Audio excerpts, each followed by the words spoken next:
Huwag kang umasta na parang kung sino ka, Isabela. Gusto mong masaktan. Sigaw ng asawa ko habang tinutulak ang nanay kong sinusubukang pigilan siya sa pagkuha ng mga alahas ko. Natigilan ang biyenan kong babae na may ngiti ng tagumpay sa kanyang mga labi habang papalabas na sana ng pinto sa eksenang kanyang nasaksihan. Kung interesado kang malaman ang kasunod na kwento, mangyaring mag-subscribe sa channel at i-click ang like button. Mag-iwan din ng komento kung kumusta ang iyong araw. Pakinggan ninyo ng may kapanatagan. Sa tuwing naririnig ko ang tunog ng pagbukas ng pinto sa may pasukan, tila may kung anong tumutusok sa puso ko. Hindi dahil sa tuwa, tulad ng dati, kundi dahil sa takot. Ito ang tunog ng pagdating ng asawa kong si Marco. Kailangan kong paghandaan ang anumang dala niya pag-uwi. Ang kanyang kalooban, ang amoy ng pabango ng ibang babae, o ang lamig na tumatagos hanggang sa buto kahit pa naka-aircon. Dahan-dahan akong sumilip mula sa kusina. Nakatayo si Marco sa may pintuan, pinapagpag ang mga patak ng ulan mula sa kanyang Amerikana. Tulad ng aming buhay sa nakalipas na 3 taon, ang buwan ng Agosto na ito ay tila mas malamig at maputik. Ang hapunan? Tanong niya, nang hindi man lang tumitingin sa akin. Formalidad na lang ang tanong na iyon. Siyempre, handa na ang hapunan. Noong huling beses na hindi ko na ihanda ang hapunan sa oras ng kanyang pag-uwi, walang imik niyang ibinuhos ang sinigang sa lababo at nagpunta sa bahay ng kanyang ina. At doon, habang nagkakape, tiyak na ikinuwento niya kung gaano ako kasamang asawa. Hindi ko na inulit ang pagkakamaling iyon. Oo, handa na, mahina kong sagot. Dumaan si Marco sa aking tabi, sinadyang banggain ang aking balikat kahit maluwag naman ang pasilyo. Ang mga ganitong maliliit na pananakit ay matagal nang naging bahagi ng aming pang-araw-araw na buhay. Tulad ng pagkatutong mamuhay na may malubhang karamdaman, natutunan kong baliwalain na lamang ito hanggat hindi pa ito nagiging hindi na makayanan. Nakahinga lang ako ng maluwag at napasandal sa pader nang pumasok na siya sa banyo at isinara ang pinto. Sandali akong pumikit at pinakalma ang aking sarili. 10 taon na ang nakalipas. Walang sinuman ang maniniwala na ako, si Isabela Santos, ay magiging anino na lamang ng aking sarili. Noong nasa Philippine National Police Academy, PNPA pa ako ang nangunguna sa aming klase. Mula sa pagbaril, combat skills, hanggang sa psikolohiya, lahat ay madali para sa akin. Inggit ng mga kaklase kong lalaki at paghanga ng mga instruktor ang laging kasama ko. Isabela, magiging pinakamahusay kang investigador, sabi ng aming propesor sa tactical training at hindi siya nagkamali. Pinatunayan iyon ng 5 taon ko bilang investigador sa Criminal Investigation and Detection Group, CIDG.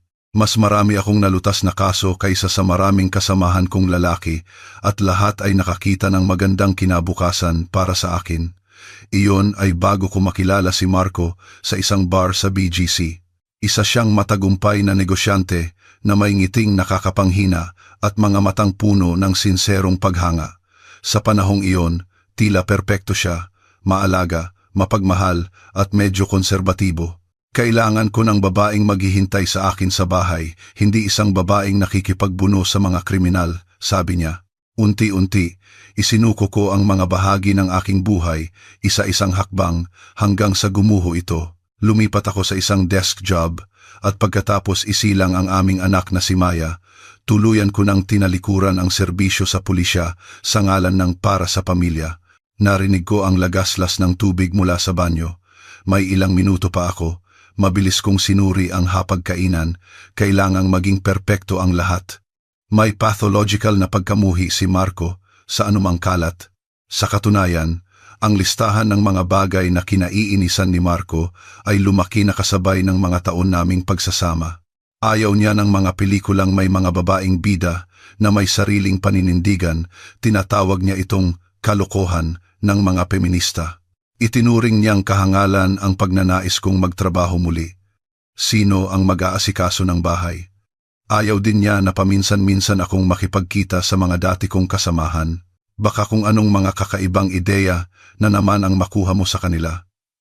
At siyempre, lubos niyang kinamumuhian ang aking ina, ang kanyang biyenan, na mula pa sa simula ay nakita na ang tunay na pagkatao ni Marco at hindi nag-atubiling sabihin ito sa akin. Isang inaantok at balisang si Maya ang lumitaw sa may pintuan ng kusina. Nandyan na si Papa? 10 taong gulang na ang bata, isang edad kung saan hindi na dapat katakutan ang isang ama, ngunit bumulong si Maya. Oo anak, naliligo pa si Papa mo, tapos na ba ang homework mo? Tumango si Maya. Pwede po ba akong kumain sa kwarto ko? Naging ugali na ni Maya kamakailan ang pag-iwas sa sabay-sabay na hapunan. Hindi ko alam kung kailan niya napansin ang tensyon sa pagitan namin ni Marco, ngunit ngayon mas lalo siyang nagtatago sa kanyang kwarto. Hindi pwede Maya, halika, umupo ka rito. Gusto ni Papa mo na sabay-sabay kumain ang pamilya. Totoo iyon. Bagamat madalas kumain sa labas si Marco dahil sa mga business meeting, kapag nasa bahay siya, iginigiit niyang dapat sundin ang ritual ng pampamilyang hapunan. Napipilitang umupo si Maya sa mesa at inilagay ko sa harap niya ang isang plato ng seafood pasta. Tila nais niyang maging invisible habang nakayuko sa kanyang plato, isang kasanayang hindi ko sinasadyang naipamana sa kanya, kasama na ang kulay ng kanyang mga mata at hugis ng mukha. Lumabas si Marco mula sa banyo. Pinupunasan ng tuwalya ang basang buhok. Sa edad na 42, guwapo pa rin siya. Matipuno ang pangangatawan, at ang mga kunot sa kanyang mukha ay nagdagdag pa ng karisma sa isang lalaking may tiwala sa sarili. Nakalulungkot, ang pinagmumulan ng tiwalang iyon ay ang kanyang pagiging tirano sa aming maliit na kaharian. Anong ulam? Tanong niya habang umuupo sa kabisera. Seafood pasta po, sagot ko sa tinig na walang emosyon. Carbs na naman, kumunot ang noo niya. Alam mo namang nag-aalaga ako ng katawan. Hindi ako umimik. Ang pakikipagtalo ay walang saysay. Lalo pang yumuko si Maya sa kanyang plato. Ang hapunan ay dumaan sa karaniwang katahimikan na binabasag lamang ng tunog ng mga kubyertos at ng paminsan-minsang puna ni Marco sa aking pagluluto. Tumango na lang ako ng mekanikal, tinatanggap ang mga puna tulad ng ginawa ko ng libu-libong beses. Oo nga pala, bigla siyang nagsalita ng may sigla. Darating si Mama sa Sabado. Dito siya maglalagi hanggang Linggo. Tila may bumara sa aking lalamunan. Si Doña Elvira, ang aking biyenan, ay ang babaeng bersyon ng kanyang anak na may dagdag na 14 taon ng karanasan sa manipulasyon. Ang kanyang pagbisita ay palaging nagtatapos sa isang pangkalahatang ideya ng aking mga pagkukulang, mula sa paraan ng pagpapalaki ko kay Maya hanggang sa paraan ng pagtutupi ko ng mga tuwalya sa banyo. Sige, sabi ko. Ihahanda ko ang guest room at pakiaayos mo ang hapunan. Noong huli, masyadong maalat ang lahat at hindi makain. Opo, gagawin ko. Naramdaman ko ang tingin ni Maya. Ang kanyang mga mata ay nagtatanong, bakit mo tinitiis lahat ng ito, Mama? Naisip ko, sana alam ko rin ang sagot. Pagkatapos ng hapunan, pumasok si Marco sa kanyang study, dala ang laptop habang kami ni Maya ang nagligpit ng mesa. Nang maisara ang pinto ng study, bumulong ang aking anak. Mama, bakit laging pumupunta si Lola Elvira dito? Ayoko talaga sa kanya. Shh! Hindi ko sinasadyang napatingin sa pinto ng study. Nanay siya ni Papa mo. Kailangan natin siyang igalang. Pero hindi niya kayo iginagalang, Mama. Pati ako. Lagi niyang sinasabi na ang pangit kong manamit, na masyado akong nag-aaksaya ng oras sa mga walang kuwentang bagay. Ang walang kuwentang bagay na tinutukoy ni Doña Elvira ay ang photography club ni Maya. May talento talaga ang bata at nanalo na sa isang kompetisyon sa simbahan, ngunit para sa aking biyenan, ito ay pag-aaksaya ng oras. Sa tingin mo ba, gusto ng mga lalaki ang isang asawang malikhain? Madalas niyang sermon sa kanyang apo. Huwag mo nang masyadong dibdibin, sabi ko habang kinukuha ang plato mula kay Maya. Matanda na ang lola mo, kaya iba ang pananaw niya sa buhay.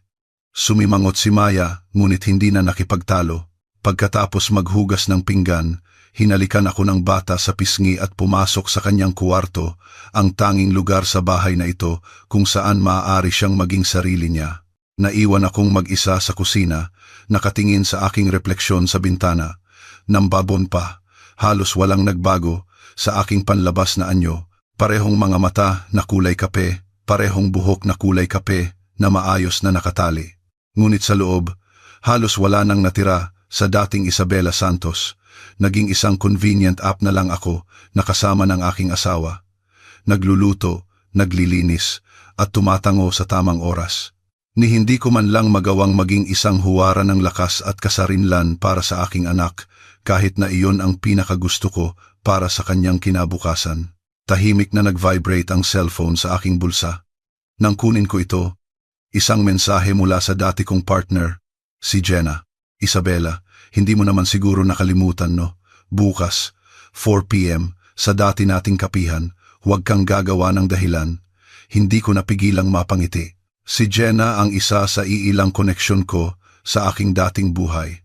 4 na taon kaming nagkasama sa trabaho at hanggang ngayon ay hindi pa rin niya matanggap na umalis ako sa serbisyo. Bawat ilang buwan, inaaya niya ako sa isang kapihan para magbigay ng balita tungkol sa unit at tinititigan ako na para bang hindi na niya ako makilala. Bukas, sinabi ni Marco na may mahalaga siyang meeting kaya gabi na siya uuwi. Si Maya naman ay may photography club pagkatapos ng klase. Puwede akong tumakas ng sandali. Pupunta ako. Excited na ako, reply ko. At mabilis na itinago ang cellphone nang marinig ko ang mga yapak ni Marco. Pumasok siya sa kusina, dala ang isang basong walang laman. Timplahan mo pa ako ng kape, sabi niya habang inilalapag ang tasa sa mesa. At tigilan mo na yang kakakalikot sa cellphone mo. Sa oras na yan, plantsahin mo na lang ang isusuot kong damit bukas. Gagawin ko na po ngayon. Sagot ko habang tumatayo. Tinitigan ako ni Marco. Anong nangyari sa mukha mo? May problema ba? Wala po. Pagod lang. Nagkibit balikat siya at bumalik sa study. Habang nagtitimpla ng kape, sinubukan kong huwag isipin kung gaano kalaki ang ipinagbago ng aking buhay sa nakalipas na ilang taon at kung gaano kalaki ang ipinagbago ko dahil hinayaan kong mangyari ang lahat ng iyon. Halos walang nagbago sa kapihan sa iskinita ng mga alaala na muli kong binisita pagkatapos ng 2 buwan. Parehong mga mesang gawa sa kahoy, mga vintage poster sa dingding at ang amoy ng bagong giniling na kape at sariwang lutong tinapay. Dumating ako ng mas maaga sa takdang oras at umupo sa paborito naming puwesto sa tabi ng bintana, nag-order ng cappuccino. Isabela, dumating si Jenna, na parang isang buhawi.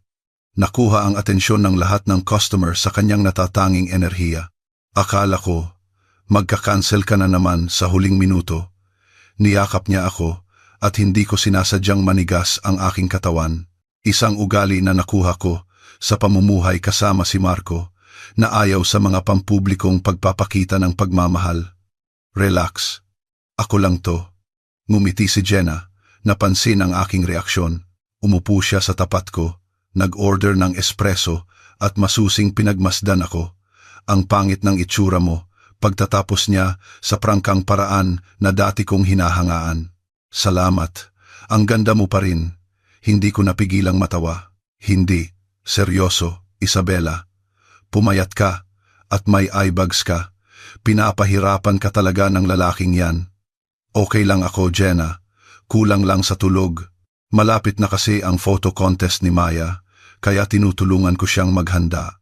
Nagtaas ng kilay si Jenna na may pagdududa, ngunit hindi na nagtanong pa. Alam niyang kapag direktang inatake si Marco, ako pa ang magtatanggol sa kanya. Sige, mag-usap na lang tayo ng magagandang bagay. Hulaan mo kung sino ang napromote na captain sa atin. Huwag mong sabihing si Major De La Cruz. Hula ko. Tama. Ngayon, yung nerd na yun na ang mag-uutos sa atin. Pero alam mo ba, ang galing niya, mas magaling kaysa sa inaasahan. Halos 2 oras kaming nagkuwentuhan. Ibinahagi ni Jenna ang mga kuwento tungkol sa trabaho, mga bagong kaso at balita sa mga kasamahan. Habang nakikinig ako, tumatawa at nagtatanong, naramdaman kong may natutunaw sa loob ko. Para bang ang dating Isabela ay nagigising mula sa isang mahabang pagkakatulog. Naaalala mo ba noong hinuli natin yung serial offender sa Katimugang Rehiyon? Ngumiti si Jenna habang sumasandal sa kanyang upuan. Ang galing ng pagkakadali mo sa kanya, pumalakpak pa, yung mga taga-SWAT. Oo nga, no. Napangiti ako sa alaala. Akala niya siguro, kaya niyang basta-basta talunin ang isang babae. at ipinakita mo sa kanya kung ano ang kayang gawin ng isang babae. Isabela, ikaw ang may pinakamataas na marka sa combat skills noong nasa training tayo. Ikaw rin ang pinakamagaling sa pagbaril. Nasaan na ang babaeng yon? Ang tanong ay nanatiling mabigat at hindi komportable sa hangin. Umiwas ako ng tingin. Nag-asawa, nagkaanak, at nawala. Tinapos ni Jenna ang aking sasabihin. Alam mo, hindi ko naman pinapakialaman ang buhay mo, pero hindi ko talaga gusto ang itsura mo ngayon. Dati, puno ka ng buhay, pero sa bawat pagkikita natin, para kang unti-unting namamatay. Nagbago lang ang mga prioridad ko, pilit kong ngumiti, ngunit hindi ito kapani-paniwala. Prioridad? Sumandal si Jenna. Iba ang tingin ko.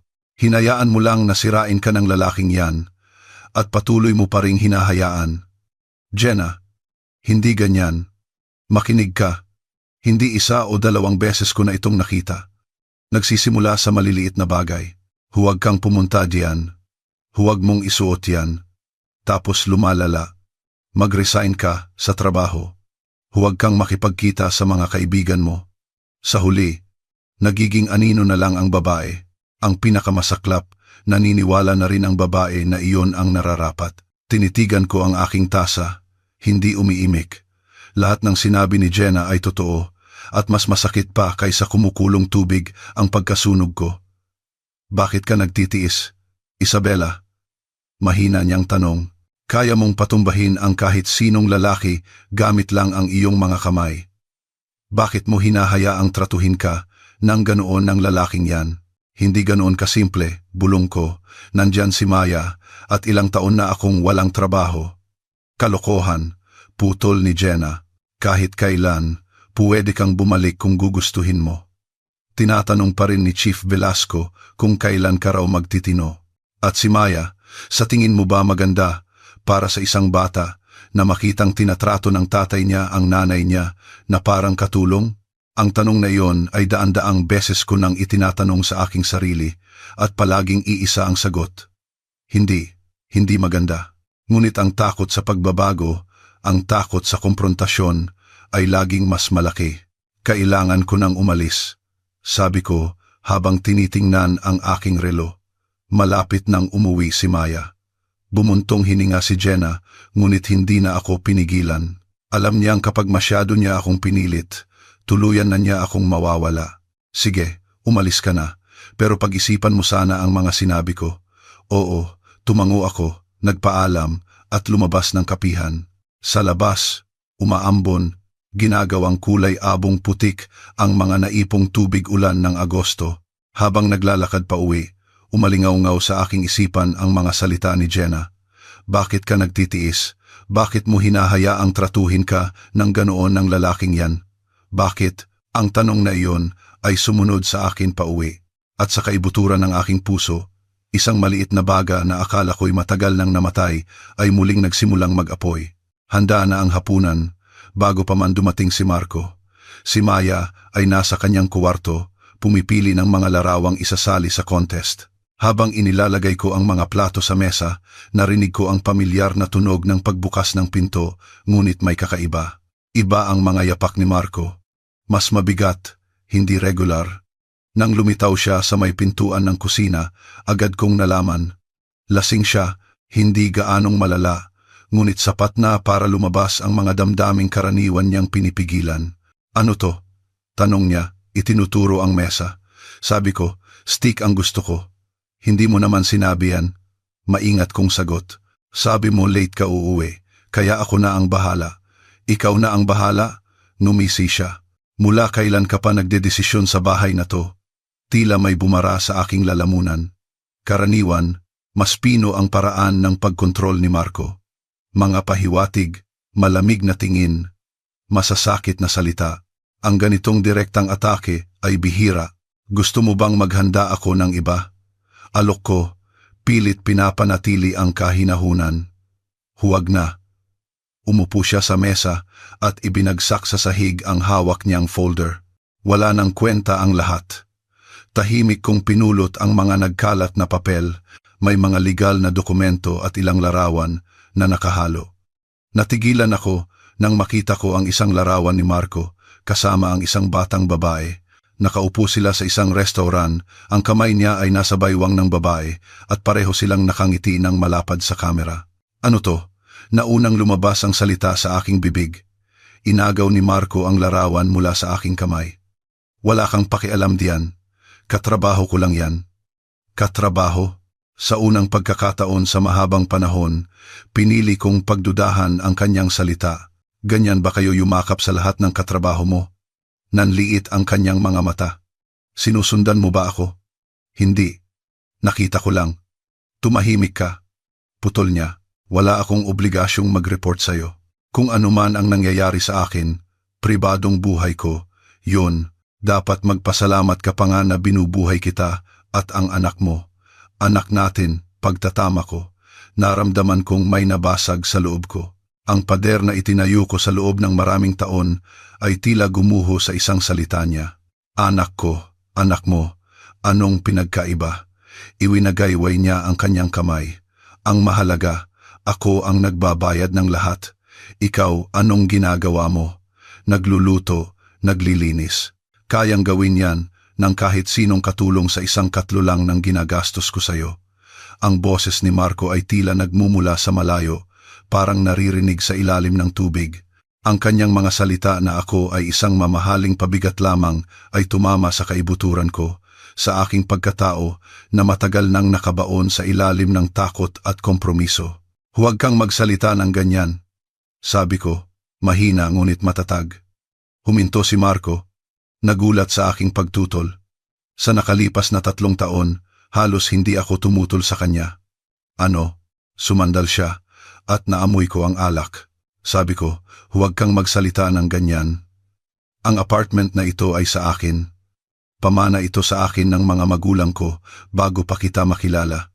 Si Maya ay anak nating dalawa, at hindi lang ako nagluluto at naglilinis. Binubuo ko ang tahanang tinitirhan mo. Isang sulyap ng sorpresa, pagkayamot, at sa huli, isang mapanlibak ng ngiti ang dumaan sa kanyang mukha. Aba, nagpapakita na ng pangil ang kuneho. Dahan-dahan niyang sabi. Bakit? Nakapulot ka ba ng mga ideya ng feminismo sa internet? Hindi ako sumagot, at patuloy na pinulot ang mga nagkalat na papel. Mayroon pang ilang mga larawan kasama ang isang batang babae na mukhang nasa 20s. Sa isang larawan, naghahalikan si Marco at ang babae. Gaano nakatagal? Tanong ko. Ipinapakita ang larawan. Inagaw niya ito mula sa aking kamay at pinunit ng pira-piraso. Wala ka ng pakialam doon, sigaw niya. Akala mo ba makukuntento ako sa isang may bahay na hindi man lang marunong mag-ayos ng sarili? Hindi ko sinasadyang napatingin sa aking suot, simpleng maong at isang beige turtleneck. Hindi ka pansin-pansin, komportable ang estilo na sinusuot ko sa mga nakaraang taon. Ayaw ni Marco na nakakakuha ako ng atensyon ng iba. Bakit hindi mo na lang sabihing mag-divorce na tayo? Tanong ko, nagulat sa sarili kong kahinahunan. Bakit? Kontento na ako sa ganito. Pag-uwi ko, may hapunan, may malinis na damit na naghihintay. Ang iba, si Jessa na ang bahala. Binanggit niya ang pangalan ng babae na may partikular na kasiyahan. Sinusubukan ang aking reaksyon. Ngunit hindi ko naramdaman ang inaasahang sakit o selos. Tanging pagod at marahil, isang pakiramdam ng kaluwagan. Tila ang huling tali na nag-uugnay sa akin sa ilusyon ng isang masayang pagsasama ay sa wakas naputol na. Naiintindihan ko. Tumango ako. Hindi mo kailangan ng asawa, kailangan mo ng katulong. Huwag kang magdrama. Iwinagayway ni Marco ang kanyang kamay. Dalhan mo na lang ako ng makakain. Tumayo siya ng pagewang-gewang para pumunta sa sala, ngunit nawalan ng balanse at nasagi ang plorera sa mesa. Agad akong kumilos, nasalo ang plorera bago pa ito tumama sa sahig. Ang aking katawan ang kumilos bago pa ang aking isip. Ang mga taon ng pagsasanay ay hindi nawala sa aking sistema. Tinitigan ako ni Marco nang may pagtataka. Paano mo? Tanong niya nang may pagdududa. Sinuwerte lang, maingat kong inilagay ang plorera sa mesa at tumayo ng tuwid. May napansin yata siya sa aking postura at kumunot ang kanyang noo. Sa isang sandali, Tila nakita niya ang tunay na ako hindi isang walang malay na may bahay, kundi isang dating pulis na may reflexes ng isang maninila. May kakaiba sa'yo ngayon, umiling siya. Tama si Mama. Hindi kita dapat hinahayaang mag-isa. Pagkasabi niyon, umalis siya sa kusina at naiwan akong nakatayo doon. Nararamdaman ang pag-usbong ng isang kakaiba at halos nakalimutang damdamin. Hindi ko ito agad nakilala. Iyon ay galit. Purong galit. Hindi nababahiran ng takot o pagdududa galit kay Marco sa aking sarili at sa sitwasyong kinalalagyan ko. Sa may pintuan ng kusina, lumitaw si Maya, maputla at nanlalaki ang mga mata sa takot. Mama, bulong ng bata. Narinig ko po lahat. Mabilis akong lumapit at niyakap siya ng mahigpit. Pasensya na anak, lasing lang si papa mo. Magiging maayos din ang lahat. Hindi po magiging maayos. Itinulak niya ako at tinitigan ako ng diretso sa mata. Niloko ka ni Papa at tinatrato kanyang parang katulong. Bakit mo po tinitiis lahat ng ito?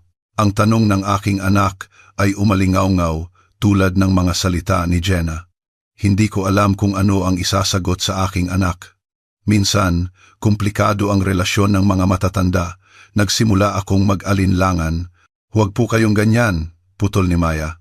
Hindi na po ako bata. Nakikita ko po kung paano kayo tratuhin ni Papa. Dati po hindi kayo ganyan. Naaalala ko pa. Tiningnan ko siya ng may pagtataka. Napakabata pa ni Maya nang umalis ako sa serbisyo. Anong naaalala mo? Kung paano po kayo ngumiti. Kung paano kayo nakikipag-usap kay Papa ng pantay. Ipinakita sa akin ni Lola ang mga litrato ninyo na nakauniforme. Sabi niya, kayo raw po ang pinakamagaling. Ang aking ina, sa kabila ng aking pakiusap na huwag nang ikuwento kay Maya ang tungkol sa aking panahon sa pulisya, ay maingat na itinago ang mga alaala ng aking nakaraan. Iniisip ni Marco na hindi iyon magandang halimbawa para sa isang batang babae. Matagal na yon, Maya. Pero hindi naman po nagbago kung sino kayo, di ba? May pag-asa sa mga mata ng aking anak, kasama ng iba pang bagay pagkadismaya. Bago pa ako makasagot, narinig namin ang pagbagsak ng isang muebles at malakas na pagmumura mula sa sala. Tila natisod si Marco sa coffee table. Pumunta ka sa kwarto mo. Mahina akong sabi kay Maya.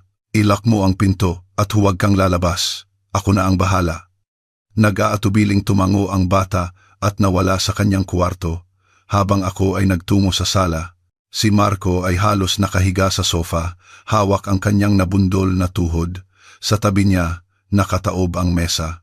Peste, sigaw niya nang makita ako. Sinadya mong ilagay, yan diyan no? Lagi namang nandyan ang mesa, kalmado kong sagot. Sa nakalipas na 7 taon, huwag kang magmarunong. Sinubukan niyang tumayo, ngunit napaupo ulit sa sofa. Tulungan mo akong tumayo. Nang lumapit ako at inabot ang aking kamay, marahas niyang hinila ito para itayo ang kanyang sarili. Sandali akong nawalan ng balanse sa kanyang bigat, ngunit madali kong naibalik ito. Isa na namang reflex mula sa nakaraan. May pain reliever sa kusina, sabi ko. Gusto mong kumuha ako? Bigyan mo ako ng brandy. Unggol niya, hinihilot ang kanyang tuhod. May isang bote sa bar, nag-alinlangan ako. Lasing na si Marco, at lalo lang lalala ang sitwasyon kung iinom pa siya. Mas mabuting, huwag ka na munang uminom ngayon. Matatag kong sabi, uminom ka na lang ng gamot at matulog.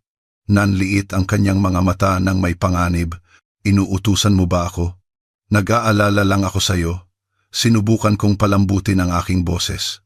May mahalaga kang gagawin bukas. Kailangan mong magpahinga. Ang mga salitang iyon ay gumana. Palaging napakahalaga kay Marco ang kanyang trabaho. Nagmura siya ng kung ano, ngunit tumango. Kunin mo ang gamot at timplahan mo ako ng tsaa. Habang papunta ako sa kusina, naramdaman kong lumalaki ang isang kakaibang damdamin. Sa unang pagkakataon sa mahabang panahon, hindi ako natakot sa harap ng kanyang galit. May nagbago sa akin o sa aming sitwasyon, ang lumang mekanismo ng pagsunod ay nagsimulang masira. Nang bumalik ako dala ang pain reliever at tsaa, halos tulog na si Marco, nakasandal sa mga unan ng sofa. Maingat ko siyang ginising para painumin ng gamot. Alam mo, mabuti ka namang asawa, bulong niya habang unti-unting nakakatulog. Masyado ka lang boring. Hindi ako sumagot, kinumutan ko lang siya at pinatay ang ilaw sa kisame. Iniwan lang ang ilaw mula sa stand lamp. Inikot ko ang bahay, sinisiguro ang mga bintana at pinto. Isang ugali na dala ko pa mula sa serbisyo. Si Maya ay mahimbing nang natutulog, nakabaluktot sa ilalim ng kanyang kumot. Maingat ko siyang kinumutan at hinalikan sa sentido. Sa katahimikan ng natutulog na bahay, bumalik ako sa kusina, umupo sa mesa at tinitigan ang madilim na bintana kung saan nakikita ang aking mukha. Ang komprontasyon kay Marco, ang kanyang walang pakundangang pag-amin sa pangangaliwa at paghamak, ay dapat sana'y sumira sa akin. Ngunit sa halip, may tumigas sa loob ko. Para bang isang nawawalang buto sa aking gulugod ay bumalik sa tamang lugar na nagpapanumbalik ng integridad sa buong sistema. Binuksan ko ang laptop at nag-search. Jenna Cruz, Captain, Philippine National Police. Lumabas ang ilang mga link ng balita. Sa isa, nabanggit si Investigation Division Chief, Captain Jenna Cruz. Ang dati kong partner ay umasenso na pala. Nakalagay sa artikulo ang numero ng telepono ng kanyang opisina. Sandali akong nag-alinlangan pagkatapos ay nag-text. Jenna, si Isato, mukhang tama ka. Kailangan ko ng tulong. Halos agad-agad ang reply. Sa wakas, tumawag ka kahit anong oras. Laging naka-standby. Hinihintay ka pa rin ni Chief Velasco na magtino. Naalala ko ang dati kong hepe, istrikto ngunit makatarungan na mas naniwala sa akin kaysa kanino man. Naisip ko, baka ang dating Isabela ay buhay pa, naghihintay lang ng tamang pagkakataon. Isinara ko ang laptop at papunta na sana sa silid tulugan nang huminto ako sa harap ng pinto ng bodega. Nag-alinlangan ako, pagkatapos ay binuksan ang pinto at ang ilaw. Sa likod ng mga kahon ng mga gamit pang tag-ulan, sa isang sulok, may isang maliit na safe. Hindi kailanman naging interesado si Marco kung ano ang laman nito. Doon nakatago ang mga titulo ng apartment na minana ko sa aking mga magulang at ilang mga legal na dokumento, ngunit hindi lang iyon, inalis ko ang mga kahon at inilagay ang kombinasyon, ang petsa ng una naming operasyon ni Jenna. Bumukas ang safe na may mahinang kalansing. Sa loob, nakabalot sa malambot na tela ang aking service pistol. Ayon sa regulasyon, dapat ko itong isinuko noong mag-resign ako, ngunit pinalampas ito ng hepe. Para kung sakali, sabi niya noon, halos 10 taon ko nang hindi nahawakan ang baril, ngunit naaalala ng aking mga kamay ang bigat at hugis nito. Sinuri ko ito. Siyempre, walang bala. Ang mga bala ay nasa isang maliit na kahon, sa loob din ng safe. Ibinalik ko ang baril sa lugar, isinara ang safe, at ibinalik ang mga kahon.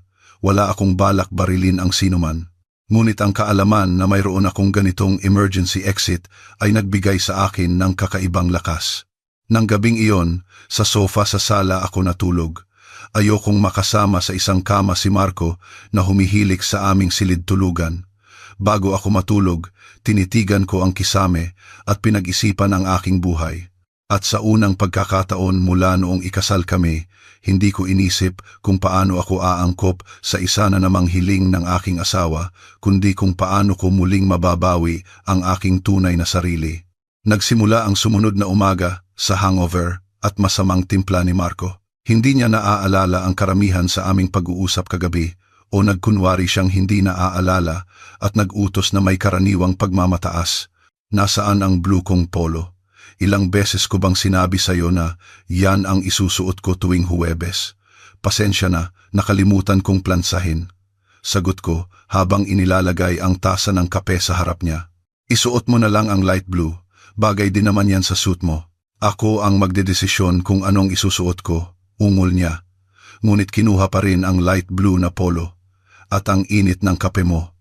Sinadya mo ba to? Hindi ako sumagot at bumalik na lang sa kalan kung saan ako nagpiprito ng itlog. Pinanood ko ang aking sarili na parang ibang tao, kalmado, hindi natitinag, tuwid ang likod, mayroon talagang nagbago. Lumitaw si Maya sa kusina, naka-uniforme at may backpack sa balikat. Good morning po, sabi niya, maingat sa kanyang ama. Hello anak. Agad na nagbago ang ekspresyon ni Marco at nginitian ang anak. Tulog ka ng maayos. Opo. Mabilis na tumingin sa akin si Maya. Mama, kailangan ko pong magstay ng late sa school ngayon para po sa contest prep. Sige, syempre. Inilagay ko ang plato ng pritong itlog sa harap niya. Mga anong oras ka uuwi? Mga 5 p.m. po siguro. Yang litrato na naman, kumunot ang noo ni Marco. Sa oras na yan, mag-aral ka na lang ng math. Naka-perfect po ako sa math. Mahinang sagot ni Maya.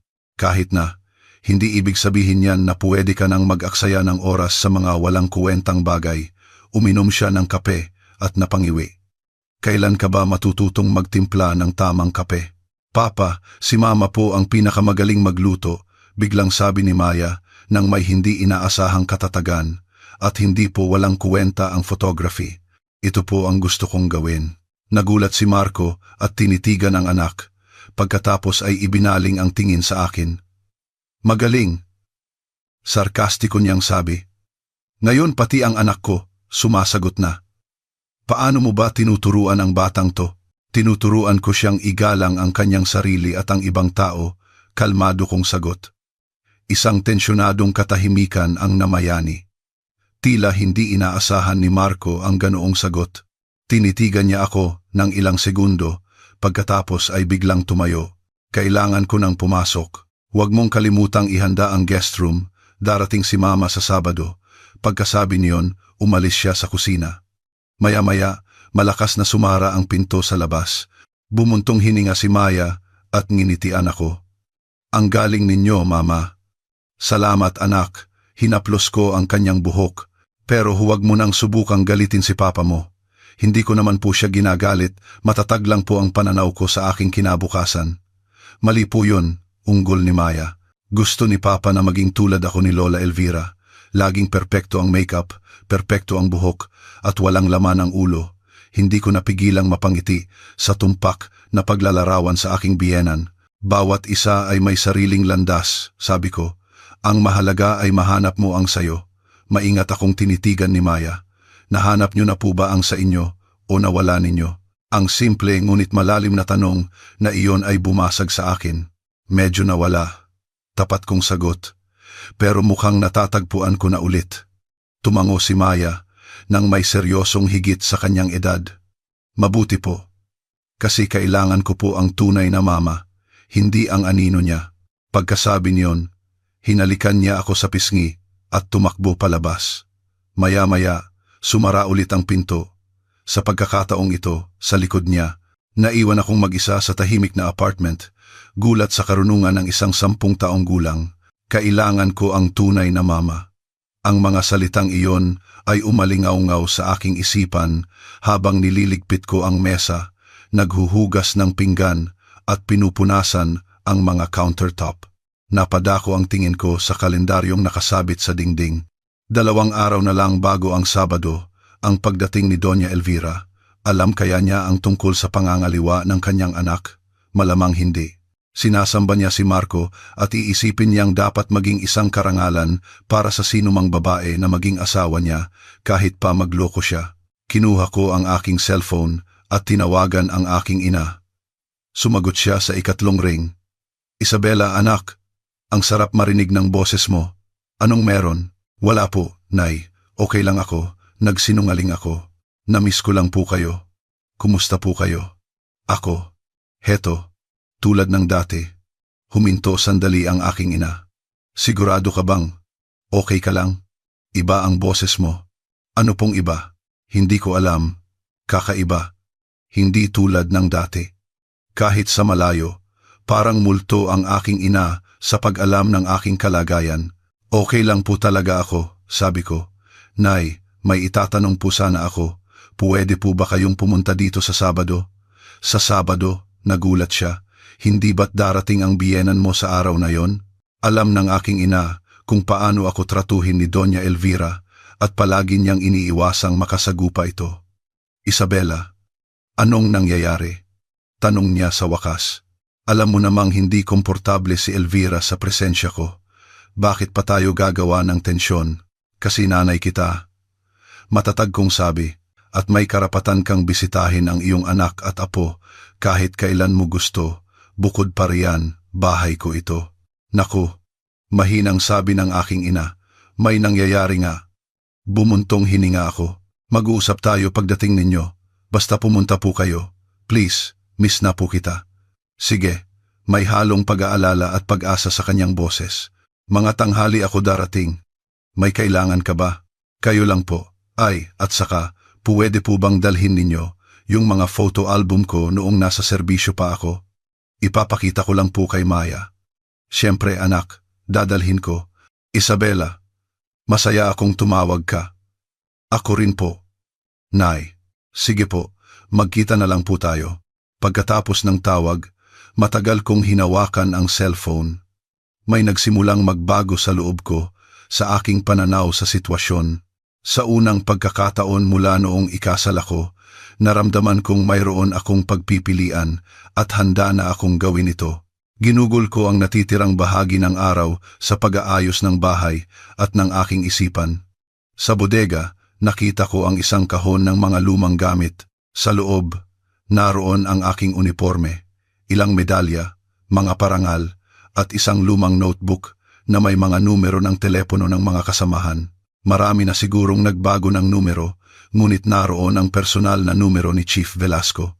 Kinuha ko ang aking cellphone at nag-text, Chief, magandang araw po, si Isabela Santos po ito. Kung okay lang po sana, gusto ko pong makipagkita para pag-usapan ang posibilidad na bumalik sa serbisyo. Dumating ang reply sa loob ng 10 minuto. Isabela, hinihintay ko ang tawag mo. Bukas, 11 a.m. sa opisina ko. Sasabihan ko ang desk officer. Napangiti ako, naramdaman ang init na kumalat sa aking buong katawan. Palaging matipid magsalita si Chief, ngunit sa isang pangungusap, kaya niyang iparamdam sa iyo na welcome ka. Nakalimutan ko na ang pakiramdam na ito ang ituring na isang mahalagang kasamahan, hindi isang asawang convenient. Ang natitirang bahagi ng araw ay dumaan sa isang kakaiba at halos masayang pananabik. Naghanda ako ng hapunan. Tinulungan si Maya sa pagpili ng mga larawan para sa contest. Kinuha ko pa mula sa aparador ang isang blasang kulay burgundy, isang kulay na sinabi ni Marco na bastos para sa akin. Pag-uwi niya, hinihintay ko siya sa harap ng isang mesang nakahanda tulad ng dati na may isang pagkakaiba. Nakaupo ako sa kabisera, hindi sa karaniwan kong puwesto sa tabi ng pader. Agad itong napansin ni Marco. Anong ibig sabihin nito? Tanong niya. Itinuturo ang aking puwesto.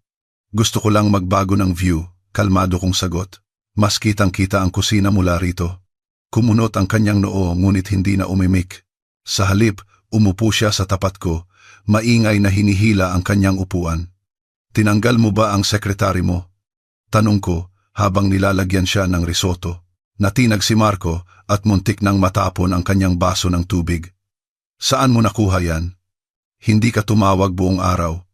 Karaniwan, 5 beses kang tumatawag. Minamanmanan mo ba ako?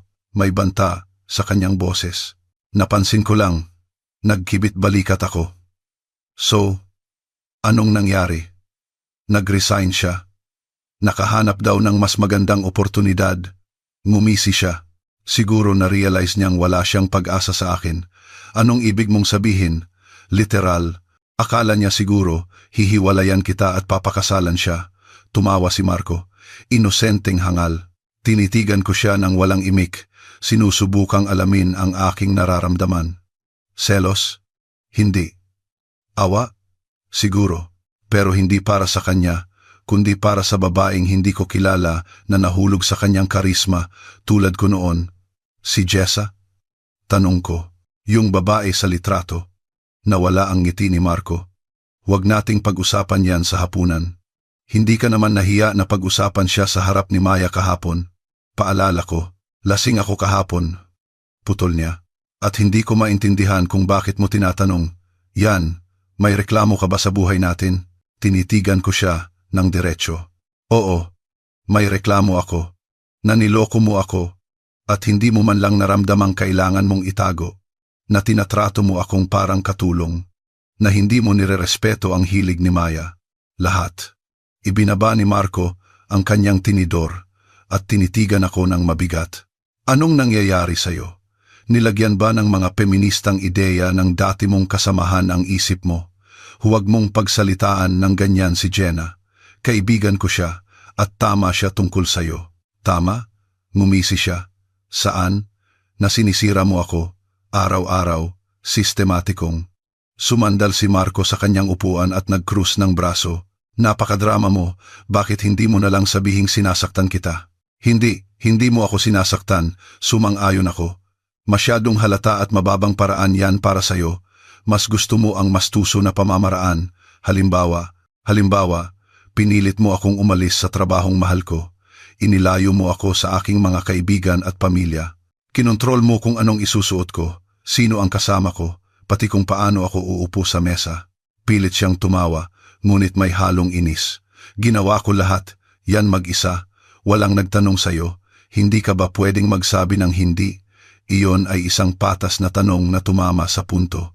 Puwede, mahina kong inamin. At kasalanan ko na hinayaan kong mangyari ang lahat ng ito. Pero ngayon, magsasabi na ako ng hindi.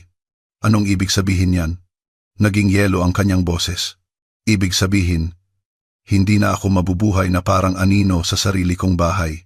Matatag kong sabi, babalik ako sa pagiging pulis. Tinitigan ako ni Marco na para bang nag-anunsyo akong pupunta sa buwan. Pagkawalang paniwala, inis, at isang bahagyang takot ang dumaan sa kanyang mukha. Anong kalokohan yan? Sa wakas ay sabi niya, anong pulis, 10 taon ka nang walang trabaho. 8 taon, pagtatama ko. At bukas, makikipagkita ako kay Chief Velasco. Hindi siya tutol sa pagbabalik ko. Nakipag-appointment ka na? Sa likod ko? Nagsimulang mamula ang kanyang mukha. Hindi ko kailangan ng permiso mo para bumalik sa aking propesyon. Biglang tumayo si Marco.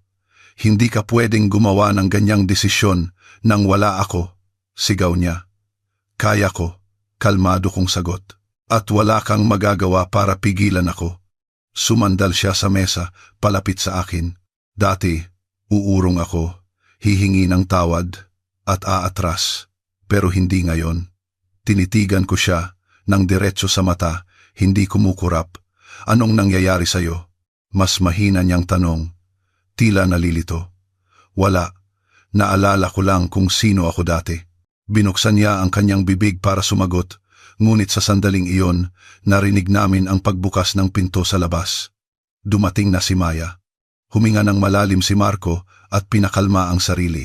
Hindi pa tayo tapos mag-usap, sabi niya at umalis sa kusina. Naiwan akong nakaupo. Nanginginig ang mga kamay hindi sa takot, kundi sa adrenaline. Sa unang pagkakataon sa mahabang panahon, hinarap ko siya at ang pakiramdam ay nakakapanabik.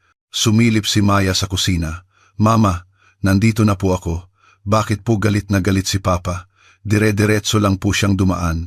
Dahil lang sa trabaho, nagsinungaling ako. Kumusta ang paghahanda sa contest?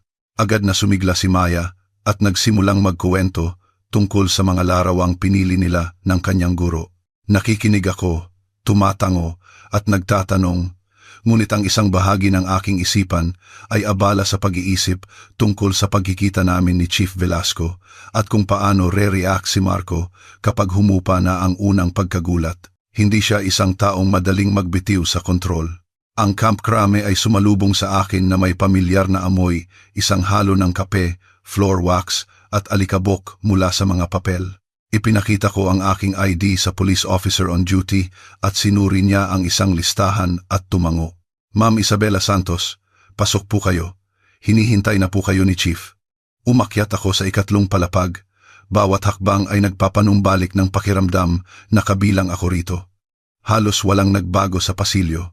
Ang umuugong na sahig, ang bulletin board na puno ng mga memo, ang mga kulay abo na pinto ng opisina. Ngunit iba na ang mga tao. Sa loob ng 8 taon, marami nang umalis at mga bagong mukha ang pumalit. Nasa dulo ng pasilyo ang opisina ni Chief Velasco. Kumatok ako at, nang marinig ang pamilyar na pasok, binuksan ko ang pinto. Si Chief ay tumanda na, ngunit hindi nagbago. Parehong postura na parang militar, matalas na tingin, at maayos na gupit na buhok na may mga puti na. Nang makita niya ako, tumayo siya mula sa kanyang mesa at ngumiti isang bihirang pagkakataon. Isabela, sa wakas dumating ka na. Mahigpit niyang kinamayan ako at itinuro ang upuan sa tapat ng kanyang mesa. Umupo ka. Kape? Huwag na po, Chief. Masusi niya akong pinagmasdan. Maganda ang itsura mo. Medyo payat, pero tataba rin yan. Palaging direkta si Chief sa kanyang sinasabi. So, gusto mong bumalik? Diretsyong sabi niya, opo, kung posible po. Lahat ay posible. Sumandal siya sa kanyang upuan. Ang problema lang ay ang mga detalye. 8 taon kang wala sa field. Marami nang nagbago mga batas, procedure, equipment. Handa po akong mag-aral ulit, matatag kong sabi.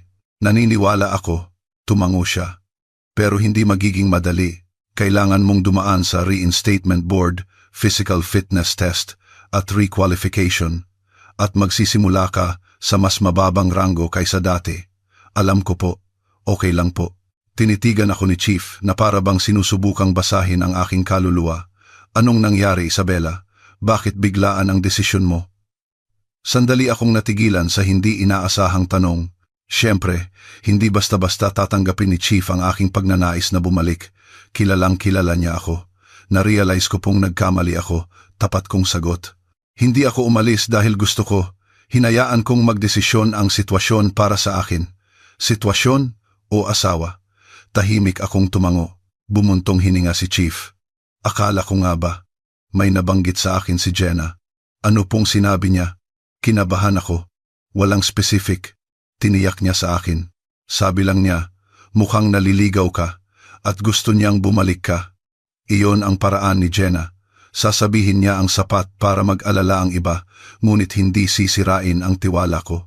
Naligaw po talaga ako. Inamin ko.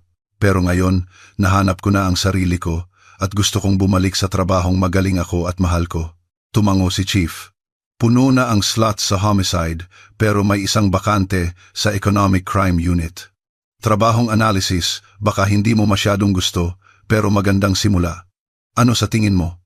Tatanggapin ko po. Sagot ko ng walang pag-aalinlangan. Mabuti. Kumuha siya ng isang folder mula sa drawer. Punan mo ang application, magpa-medical, tapos reinstatement board, mga 1 o 2 buwan, makakapasok ka na. Naramdaman ko ang init na kumalat sa aking buong katawan. Pagbabalik pa uwi. Salamat po, Chief. Walang anuman, iwinagayway niya ang kanyang kamay. Lagi kong sinasabi na nawalan tayo ng isang magaling na asset. Masaya akong nagtino ka na. Tumayo si Chief, senyales na tapos na ang opisyal na usapan. So, anong masasabi ng asawa mo sa desisyon mong ito? Bumuntong hininga ako. Tutol po siya. Sobra. Hindi nakakagulat. Ngumisi si Chief. Ang mga ganyang klase, gusto nila ng tahimik at masunuring asawa. Hindi ka kailanman naging ganoon kahit noong nagkukunwari ka. Tiningnan ko siya nang may pagtataka. Paano? Matandang pulis na ako, Isabela. Tumawa siya. Nababasa ko ang mga tao. Ang asawa mo ay isang controller at ikaw ay isang taong hindi kayang kontrolin ng matagal. Sasabog din yan, balang araw. Tama siya. At wala akong masabi. Mag-ingat ka. Seryosong dagdag ni Chief. Ang mga ganyang klase, hindi basta-basta sumusuko. Kung may mangyari, tumawag ka lang. Salamat po. Tumango ako, naantig sa kanyang pag-aalala. At huwag mong kalimutang mag-ensayo. Kritikal niya akong tiningnan. Pareho pa rin ang standards ng fitness test. Sabi po ni Jenna, sasamahan niya akong mag-gym sa kampo. Gawin mo yan. Siya na ang combat instructor ngayon. Nakuha mo ang pinakamagaling na trainer. Napangiti ako habang ini-imagine si Jenna bilang isang instructor. Palagi siyang magaling makipag-away. At ngayon, sigurado akong pinapahirapan niya ang mga bagong recruit. Gagawin ko po. Pauwi, naramdaman ko ang isang gaan na hindi ko pa naramdaman noon, para bang isang malaking pabigat na matagal nang nakadagan sa aking mga balikat ay biglang nawala.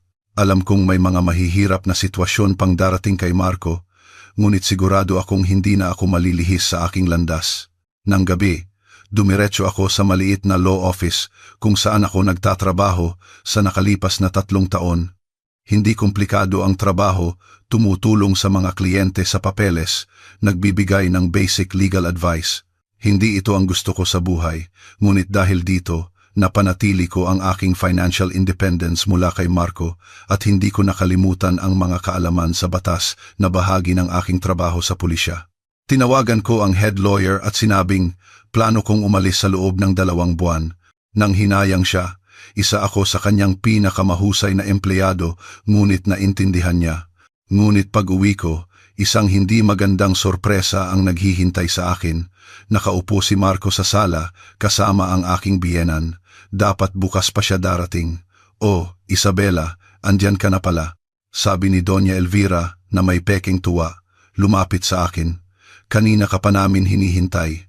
"Magandang gabi po, Mama." Pilit kong itinago ang aking inis. "Hindi ko po alam na ngayon kayo darating." "Oo, nagbago ang plano," sabat ni Marco. "Naisip kong mas maganda kung mas maaga siyang darating. Matagal na rin tayong hindi nagkita." Ang tingin niya ay nagsasabing, "Ganti ko to sa ginawa mo kahapon." Siyempre po, isinabit ko ang aking coat. "Kumain na po ba kayo?" Nagpa-deliver na si Marco. Matamis nang umiti ang aking biyenan. "Pero hindi namin alam kung anong oras ka darating kaya hindi ka namin na-orderan." "Hindi po ako gutom," nagsinungaling ako. Busog ako sa adrenaline pagkatapos ng usapan namin ni Chief at ng workout kasama si Jenna. "Nasaan po si Maya?" Tanong ko, napansin na wala ang anak ko sa sala. "Nasa kwarto niya." Nagkibit balikat si Marco.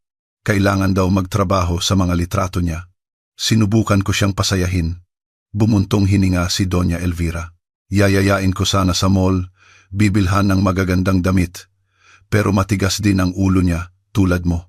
Ang paraan ng pagkakasabi niya sa matigas ang ulo ay mas masahol pa sa anumang mura. "Pupuntahan ko lang po siya," sabi ko. Papunta sa kwarto ng aking anak. "Isabela," tawag ni Marco. "Mamaya na tayo mag-usap." Hindi ako lumingon. Si Maya ay nakaupo sa kanyang kama, nag-edit ng mga larawan sa laptop. "Mama, andito na po kayo." Hindi man lang siya tumingala. "Oo." "Kumusta ang trabaho?" "Okay lang po." Umupo ako sa tabi niya. "Hindi ko alam na ngayon darating si Lola Elvira." "Opo." Sumimangot si Maya. Pagdating niya, nagsimula na agad siyang manermon. Malinis naman ang kwarto ko kaninang umaga, pero sabi niya magulo raw. Bumuntong hininga ako. Palaging may mahahanap na puna si Doña Elvira. "Huwag mo nang pansinin. Bukas, darating si Lola mo, mas masaya yon." Sumigla si Maya. "Talaga po? Wow, ang tagal ko nang hindi nakikita si Lola." "Oo, inimbita ko siya." Hininaan ko ang aking boses. "Hindi ko pa sinasabi kay Papa mo." Tumango si Maya na may pag-unawa. "Magagalit po si Papa. Lagi siyang galit kapag pumupunta si Lola. Bahay ko ito at pwede kong imbitahan ang nanay ko kahit kailan ko gusto." Matatag kong sabi. "Tsaka, galing ako sa Camp Crame kanina. Nakipag-usap na ako para bumalik sa serbisyo." Nanlaki ang mga mata ni Maya. "Talaga po, babalik na po kayo sa paghuli ng mga masasamang tao?" Hindi naman eksakto. Napangiti ako sa kanyang sigasig. "Sa analysis team muna ako magsisimula, pero oo, babalik na ako sa pagiging pulis." Wow! Isinantabi ni Maya ang laptop at niyakap ako.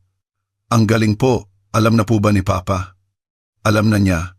Hinaplos ko ang kanyang buhok, pero hindi niya gusto. Sumimangot ang bata.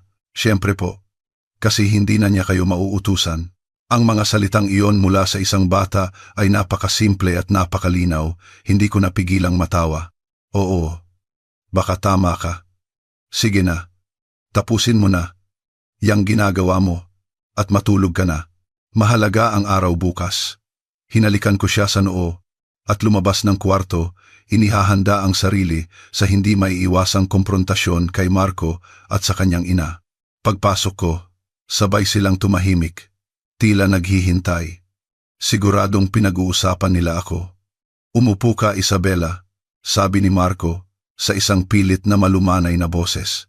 "Kailangan nating mag-usap ng seryoso." Umupo ako sa tapat nila. Pakiramdam ko'y nasa isang interrogation room. Ang mag-ina ay nagkakaisa. "Narinig ko kay Marco ang tungkol sa iyong baliw na desisyon. Nagsimula si Doña Elvira, nakatikom ang mga labi. Hindi ako makapaniwala na gusto mong bumalik sa pagiging pulis. Hindi yan trabaho para sa isang babae. Trabaho ko po iyon, Mama.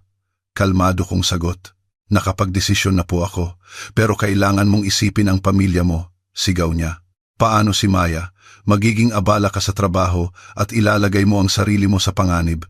Hindi naman po ganoon kapanganib sa analysis team, paalala ko. At tungkol sa pamilya, sa tingin ko, mas maganda para kay Maya na makita ang isang inang ginagawa ang trabahong mahal niya kaysa isang inang umiiral lang bilang karugtong ng kanyang asawa. Namula ang mukha ni Doña Elvira. Ang kapal mo. 40 taon akong naging asawa at ina, at ni minsan, hindi ko inisip ang sarili ko bilang isang karugtong. Bawat isa po ay may sariling landas. Diplomatiko kong sagot. Ang landas po ninyo ay ang maging isang may bahay, at ang sa akin ay ang pagsabayin ang pamilya at trabaho.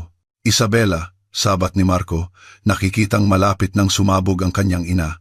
Pag-isipan natin ito ng lohikal. 8 taon kang wala sa serbisyo. Halos magsisimula ka ulit mula sa simula. Bakit pa? Mayroon ka namang stable na trabaho sa law office, maganda ang schedule. At walang kinabukasan, dagdag ko. Gusto ko ng higit pa. Higit pa. Pumalakpak si Doña Elvira. Hindi pa ba sapat na asawa ka ng isang matagumpay na lalaki, ina ng isang magandang anak? Ano pa ba ang kailangan ng isang babae? Pagtupad sa sarili, simpleng sagot ko. Isang trabahong nagpaparamdam sa akin na nasa tamang lugar ako. Ang lugar ng babae ay sa bahay. Putol ng aking biyenan. Marco, kailangan mong pigilan ang kahangalan na ito. Tila naiinis si Marco, ngunit pilit pinapanatili ang kahinahunan. Isabela, sinusubukan kitang intindihin, talaga. Pero ang desisyon na ito ay masyadong biglaan at hindi pinag-isipan. Pag-usapan natin ito ulit mamaya, pag-isipan mo muna. Wala na pong pag-iisipan, umiling ako. Nakapag-desisyon na po ako. Nagpasa na ako ng application at nakaschedule na ang medical ko sa susunod na linggo. Ginawa mo talaga yan? Naging maskara ng galit ang kanyang mukha. Nang walang permiso ko? Hindi ko kailangan ng permiso mo, Marco. Matanda na ako at ako ang magdedesisyon kung saan ako magtatrabaho. Asawa kita. Tumaas ang kanyang boses. Oo, asawa, hindi pag-aari. Tumayo ako at tapos na ang usapang ito. Pagod na ako at gusto ko nang magpahinga. Habang papunta ako sa pinto, hinawakan ni Marco ang aking braso. Hindi pa tayo tapos. Tiningnan ko ang kanyang kamay. Pagkatapos ay ang kanyang mga mata. Bitawan mo ako. Mayroong isang bagay sa aking tingin na nagpabitiw sa kanya. Umalis ako sa sala at nagtungo sa banyo. Kailangan kong huminga at ihanda ang sarili para sa susunod na round. Pagkatapos maligo, pagbalik ko sa silid tulugan, naglalakad na si Marco pabalik-balik sa kwarto. Para kang baliw, atake niya pagpasok ko. Anong nangyayari sa'yo? Na-brainwash ka ba ng kaibigan mong pulis? Anong kinalaman ni Jenna dito? Napagod na akong umupo sa gilid ng kama. Desisyon ko ito, at desisyon na matagal ko na sanang ginawa. Dahil ba sa akin? Bigla niyang tanong. Dahil kay Jessa? Nagulat akong tiningnan siya. Hindi, Marco. Hindi lahat ng bagay sa mundo ay umiikot sa'yo. Gusto kong bumalik sa pagiging pulis dahil iyon ang aking propesyon, ang aking bukasyon at ang bagay na talagang magaling ako. Paano si Maya? Nagbago siya ng taktika. Magiging abala ka sa trabaho at iiwan mo siyang mag-isa. Hindi na bata si Maya, sagot ko. Tsaka, palaging sinasabi ng nanay mo na dapat mas maging independent ang mga batang babae. Huwag mong ibahin ang usapan, sinuntok niya ang aparador. Alam mo kung anong sinasabi ko. Alam ko, tumango ako. Natatakot kang mawalan ng kontrol sa akin. Kapag bumalik ako sa pagiging pulis, magiging financially independent ako, mas maraming oras ang gugugulin ko sa labas ng bahay at makikihalubilo sa ibang tao. At hindi mo na makokontrol ang lahat ng aspeto ng buhay ko. Huminto siya, tila nagulat sa aking prangkang mga salita. Anong kalokohan yan? Hindi kita kinokontrol. Talaga. Ngumisi ako. Sino ang nagbawal sa aking makipagkita sa mga kaibigan ko? Sino ang nagdesisyon kung anong musika ang pakikinggan ko at anong pelikula ang panonoorin ko? Nagbibigay lang ako ng payo. protesta niya. Tulad ng ginagawa ng kahit sinong asawa. Hindi Marco, hindi ka nagpayo, nag-utos ka. At sumunod ako na parang isang masunuring asawa. Pero hindi na ngayon. Tiningnan niya ako na para bang ngayon lang niya ako nakita. Nagbago ka, sabi niya sa wakas. Hindi na ikaw ang dati kong kilala. Hindi. Kabaligtaran pa nga, umiling ako. Sa wakas, nagiging sarili ko na ulit ako. Ang taong ako bago pa kita makilala. Kinuyom ni Marco ang kanyang kamao, ngunit pinigilan ang sarili. Sa halip, tumalikod siya at lumabas ng kwarto, malakas na isinara ang pinto. Humiga ako sa kama, ngunit matagal bago ako nakatulog. Isa na namang mahirap na araw ang naghihintay bukas ang pagbisita ng aking ina, ang komprontasyon sa aking biyenan. Ngunit sa unang pagkakataon sa mahabang panahon, naramdaman kong handa akong lumaban. Naging magulo ang simula ng Sabado. Maagang umalis si Marco, sinabing may meeting siya sa isang kliyente, ngunit alam kong iniiwasan niya lang ang pag-uusap. Sinakop ni Doña Elvira ang kusina. Pinupuna ang lahat mula sa pagkakaayos ng mga tasa sa aparador hanggang sa mga pampalasang pinili ko. Si Maya ay nagkulong sa kanyang kwarto para iwasan ang atensyon ng kanyang lola. Habang inihahanda ko ang pagdating ng aking ina, naging mas kinakabahan ako kaysa sa inaasahan. Magkaaway ang aking ina at si Doña Elvira, ngunit karaniwan sinusubukan nilang maging sibil sa isa't isa. Ngunit sa ganitong sitwasyon, kung saan sukdulan ang tensyon sa bahay, tiyak na hindi magiging maayos ang kanilang pagkikita. 11:00, tumawag ang head lawyer mula sa opisina. Attorney Santos, pasensya na sa abala sa weekend, pero may emergency. Pwede ka bang pumunta sa opisina kahit 2 oras lang? Kliyente, mula sa City Hall, isang mataas na opisyal, at ikaw daw ang partikular na hinahanap. Nag-alinlangan ako. Malapit nang dumating ang aking ina. Sir, may bisita po akong darating. Please, Attorney Santos. May desperasyon sa kanyang boses. Napakahalaga nito para sa kumpanya. Hindi kita aabalahin kung kaya kong gawin. Bumuntong hininga ako. Mabait na boss si Attorney Cruz at ayokong biguin siya lalo na't aalis na ako. Sige po, pupunta ako. Pero 2 oras lang. Salamat, iniligtas mo ako. Pagkababa ko ng telepono, tumunog ang doorbell. Palaging nasa oras ang aking ina. Pagbukas ko ng pinto, naroon ang aking ina, isang maliit at masiglang babae na may maayos na maikling buhok at matalas na mga mata. Dala niya ang isang bag at isang makapal na photo album. Isabela, anak. Mahigpit niya akong niyakap. Miss na kita. Ako rin po, Nay. Niyakap ko siya pabalik, nilalanghap ang pamilyar na amoy ng herbs. Nasaan ang apo ko? Tanong niya pagpasok. Maya, andito na si lola mo, sigaw ko, at bumukas ang pinto ni Maya at tumakbo siya palabas. Lola, yumakap siya sa kanyang lola. Niyakap ng aking ina ang kanyang apo, nagliwanag ang kanyang mukha. Ang laki-laki mo na. Dalaga ka na talaga. Sa may pintuan ng kusina, lumitaw si Doña Elvira, at agad na nagbago ang kapaligiran, tila bumaba ng 10 degree ang temperatura. Oh, Aling Lourdes, mataray na tumango ang aking biyenan, anong ginagawa mo rito? Doña Elvira, mataray ding sagot ng aking ina, masaya akong makita ka. Ang 2 babae ay nagtitigan na parang mga boksingerong maglalaban. Bumisita po si nanay. Sinubukan kong pagaanin ang sitwasyon. Matagal na pong hindi nakikita ni Maya ang lola niya. Siyempre, sabi ni Doña Elvira, napakagandang pagkakataon, hindi ba? Oo nga, inosenteng ngumiti ang aking ina. Sa tingin ko, tadhana ito. Kapag kailangan ng isang anak ng suporta, dapat nandoon ang kanyang ina. Napabuntong hininga ako. Hindi pinalalampas ng aking ina ang pagkakataong asarin ang aking biyenan. Nay, ihahatid ko po kayo sa kwarto. Mabilis kong sabi, iniiwasan ang posibleng gulo. Kailangan ko po kasing umalis sandali, may emergency sa trabaho. Sa Sabado, nagulat ang aking ina. Mahalagang kliyente po. Paliwanag ko, babalik ako agad.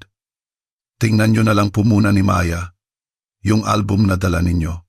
Masayang tumango si Maya, at kahit dismayado ang aking ina, hindi na siya nagtanong pa. Sige anak, huwag kang magmadali, okay lang kami rito.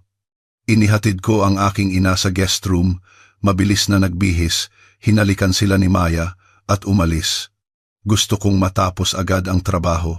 Huwag po kayong mag-away ha, bulong ko sa aking ina bago umalis. Nagkunwari siyang nasaktan. Anong tingin mo sa akin? Isa akong sibilisado at magalang na babae. Nang magtaas ako ng kilay, tumawa siya. Sige na, pangako, magiging mabait ako. Huwag kang mag-alala, maglalaro lang kami ng board games ni Maya at ikukuwento ko ang iyong magiting na nakaraan. Huwag po masyadong detalyado, pakiusap ko. Lalo na po yung mga operasyon. Naku, bakit? Inosenteng ngumiti ang aking ina. Hindi ko ikukuwento kung paano ko pinatumba yung suspect na may dalang kutsilyo. Siyempre, kailangan malaman ng asawa mo kung anong kakayahan ng asawa niya. Alam kong wala akong laban sa aking ina, kaya umiling na lang ako at umalis. Iniwan siya sa guest room. May emergency nga sa opisina. Isang kliyente mula sa City Hall ang nagpumilit na maasikaso agad ang kanyang mga dokumento sa lupa. Nagtrabaho ako ng mabilis, laging sumusulyap sa relo. Gusto kong makauwi bago dumating si Marco para mamagitan sa posibleng gulo sa pagitan ng aking ina at biyenan. Nang matapos ko ang huling papel, pumasok si Attorney Cruz sa aking opisina. Salamat, Attorney Santos. Ikaw ang aking tagapagligtas. Kumusta? Malapit nang matapos, sagot ko. Pinipirmahan ang huling dokumento. Pwedeng papuntahin ang kliyente sa loob ng 30 minuto. Mabuti, ngumiti siya. Narinig ko pala na babalik ka sa serbisyo. Sinabi sa akin ni Jenna kahapon nang sunduin ka niya. Tumango ako. Oo, babalik na ako sa dati kong trabaho. Sayang at mawawalan kami ng isang mahusay na abogado. Bumuntong hininga siya. Pero naiintindihan ko. Palagi kong nakikita na hindi ito ang lugar mo. Talaga po? Nagulat ako. Siyempre, nagtatrabaho ka na parang robot. Tumpak, profesional, pero walang passion. Pero kapag pinag-uusapan mo ang dati mong trabaho, may kislap sa iyong mga mata. Naantig ako sa kanyang obserbasyon. Salamat po sa pag-unawa, sir. Walang anuman. Akin na ang mga papel. Ako na ang haharap sa kliyente. Umuwi ka na sa mga bisita mo. Nagpapasalamat akong iniabot ang folder at nagmadaling lumabas. Halos 2:00 na.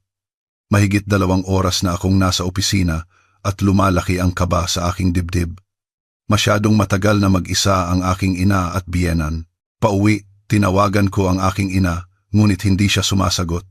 Tinawagan ko rin si Maya, ganoon din. Pinakalma ko ang aking sarili na baka abala lang sila sa pag-uusap o pagtingin sa mga litrato, ngunit patuloy ang aking kaba. Malapit na ako sa bahay nang makita ko sa parking hindi lang ang kotse ng aking ina, kundi pati na rin ang kotse ni Marco. Mas maaga siyang umuwi at hindi ito magandang senyales. Pag-akyat ko sa aming palapag, mula pa lang sa elevator, naririnig ko na ang malalakas na boses mula sa aming apartment. Kinuha ko ang aking susi, binuksan ang pinto, at natigilan sa aking kinatatayuan. Sa may pasukan, hawak ni Marco ang braso ng aking ina na sinusubukang umalis. Si Doña Elvira ay nakatayo sa gilid, hawak ang isang malaking kahon na naglalaman ng aking mga alahas mga pamanang mula pa sa aking lola at lola sa tuhod. Anong nangyayari dito? Tanong ko pagpasok. Lahat sila ay lumingon, tila hindi inaasahan ang aking pagdating. Isabela. Sigaw ng aking ina. Sinusubukang kumawala. Kinukuha ng biyanan mo ang mga alahas mo. Sabi niya mas bagay daw sa katayuan niya. Ano? Tumingin ako kay Doña Elvira na walang bahid ng pagsisisi. Huwag kang OA, Lourdes, ngumisi siya. Nakita ko lang na hindi naman ginagamit ni Isabela ang mga ito. Ilang taon nang nag-aalikabok sa kahon. Malapit na ang 60th birthday ko. Gusto ko lang magmukhang presentable. Kaya kinuha mo na lang ng walang paalam. Naramdaman kong kumukulo ang aking dugo. Ibibigay ko rin naman. Iwinagayway niya ang kanyang kamay. Sa pamilya, naghihiraman tayo. Hindi lang ito mga alahas, Mama. Ito ay mga alaala, pamana mula sa aking lola at lola sa tuhod. Lalo na, sigaw niya, ang mga ganitong bagay ay dapat ginagamit, hindi itinatago sa isang kahon. Ibigay mo sa akin ang kahon. Pilit kong pinakalma ang aking sarili. Iniabot ang aking kamay. Marco, awatin mo nga to. Humingi ng tulong si Doña Elvira sa kanyang anak. Si Marco, na hawak pa rin ang braso ng aking ina, ay tila naiinis. Isabela, huwag ka nang gumawa ng eksena. Hihiramin lang ni Mama ang ilang alahas. Anong problema doon? May problema, sagot ko. Pag-aari ko ang mga yan at ako ang magdedesisyon kung kanino ko ipapahiram. Bitawan mo ang nanay ko at ibalik mo ang kahon. Nangingialam ang nanay mo sa hindi niya dapat pakialaman, sigaw ni Marco. Gumagawa ng gulo dahil lang sa ilang palamuti. Hindi palamuti, pamana. Sagot ng aking ina, muling sinusubukang kumawala at may karapatan akong protektahan ang ari-arian ng anak ko mula sa pagnanakaw. Pagnanakaw. Nagalit si Doña Elvira. Paano mo nasabi yan? Respetado akong tao. Ang mga respetadong tao ay hindi nangingialam sa aparador ng iba nang walang paalam, sagot ng aking ina. Nakita kong kumukulo sa galit si Marco. Namumula ang kanyang mukha at gumagalaw ang mga panga. Nay, nasaan si Maya? Tanong ko. Lumingalinga, nasa kwarto niya. Sinabihan ko siyang pumasok at ilak ang pinto noong nagsimula silang magsigawan. Tumahimik ka, sigaw ni Marco. Mas hinigpitan ang hawak sa braso ng aking ina. Huwag kang magkunwaring santa. Pumunta ka rito at nanggugulo ka. Bahay ito ng asawa mo. Hindi nagpatalo ang aking ina. At hindi ko hahayaang pagnakawan ang anak ko. Nang muling sinubukan ng aking ina na kumawala, marahas siyang itinulak ni Marco sa pader. Huwag kang umasta na parang kung sino ka. Isabela, gusto mong masaktan? Sigaw niya, nakadagan sa aking ina. Manahimik ka diyan habang kinukuha ni Mama ang mga gamit. Tila huminto ang oras. Ang imahe ng aking ina, takot na nakatingin kay Marco habang nakasandal sa pader. Si Doña Elvira na may ngiti ng tagumpay habang yakap-yakap ang kahon ng aking mga alahas. Si Marco, namumula sa galit, handang saktan ang isang babaeng kalahati lang ng kanyang laki. Ang lahat ay tila nasa slow motion. Mayroong isang bagay na pumitik sa loob ko. Isang bagay na matagal nang natutulog ay muling nabuhay. Bago pa man gumana ang aking isip, ang aking katawan na ang kumilos. 3 hakbang patungo kay Marco. Hinawakan ko ang kanyang pulso. Ipinihit ang aking baywang at ginamit ang kanyang momentum laban sa kanya. Nawalan siya ng balanse, lumipad sa ibabaw ko at bumagsak ng malakas sa sahig. Ano? Iyon lang ang nasabi niya, nakatingin sa akin mula sa sahig, gulat na gulat. Huwag mong pagbabantaan ang nanay ko. Sabi ko, mahina ngunit malinaw. Si Doña Elvira ay natigilan sa may pintuan, hindi makapaniwala sa kanyang nakikita. Nahulog mula sa kanyang mga kamay ang kahon ng alahas. Kumalat ang mga ito sa sahig. Ikaw. Hindi niya matapos ang kanyang sasabihin. Sinubukang tumayo ni Marco, ngunit ginamitan ko siya ng isang joint lock para manatili sa sahig. Hindi ito isang seryosong teknik, sapat lang para hindi siya makatayo. Bitawan mo ako. Sigaw niya, paos. Nababaliw ka na ba? Hindi. Kalmado kong sagot. Ngayon lang ako nagkamalay. Sa sandaling iyon, bahagyang bumukas ang pinto ng kuwarto ni Maya at sumilip siya. Nanlaki ang kanyang mga mata nang makita ang kanyang ama sa sahig at ako, gamit ang isang kamay, na pinipigilan siya. Mama, nag-aalangan niyang tawag. Okay lang, Maya. Ninitian ko siya. Nag-aayos lang kami ni Papa mo ng ilang bagay. Manatili ka muna sa kwarto mo, ha? Tumango si Maya at isinara ang pinto. Binalingan ko ang aking ina. Nasaktan po ba kayo? Hindi. Umiling siya. Nakatingin sa akin na may halong pagtataka at pagmamalaki. Isabela, ikaw. Tiningnan kong muli si Marco. Ngayon, makinig ka. Kapag binitawan kita, tatayo ka ng tahimik, walang gulo, at mag-uusap tayo na parang mga matatanda. Naintindihan mo, tahimik siyang tumango, hindi pa rin makabangon mula sa pagkagulat. Inalis ko ang puwersa at hinayaan siyang tumayo. Hinilot ni Marco ang kanyang pulso. Tinitingnan ako na para bang isang estranghero. Ano yon? Tanong niya sa wakas. Basic self-defense, sagot ko. Itinuturo sa unang linggo sa PNPA. Hindi mo kailanman, hindi niya matapos ang sasabihin. Ipinakita kung anong kaya kong gawin. Ngumiti ako. Oo, hindi ko ipinakita, pero hindi ibig sabihin nakalimutan ko na, nakabawi na. Mula sa pagkagulat, pumalakpak si Doña Elvira sa galit. Marco, hahayaan mo bang gawin sa'yo? Yan ng babaeng yan. Inatake ka niya. Hindi po, Mama. Binalingan ko siya. Pinrotektahan ko lang po ang nanay ko mula sa isang taong pisikal siyang pinagbabantaan. Ngayon, pakipulot po ang mga alahas ko na nasa sahig at ibalik sa kahon. Ano? Ngumisi siya. Bakit ko gagawin yan? Mama, hindi inaasahang sumabat si Marco. Gawin mo na lang ang sinabi niya.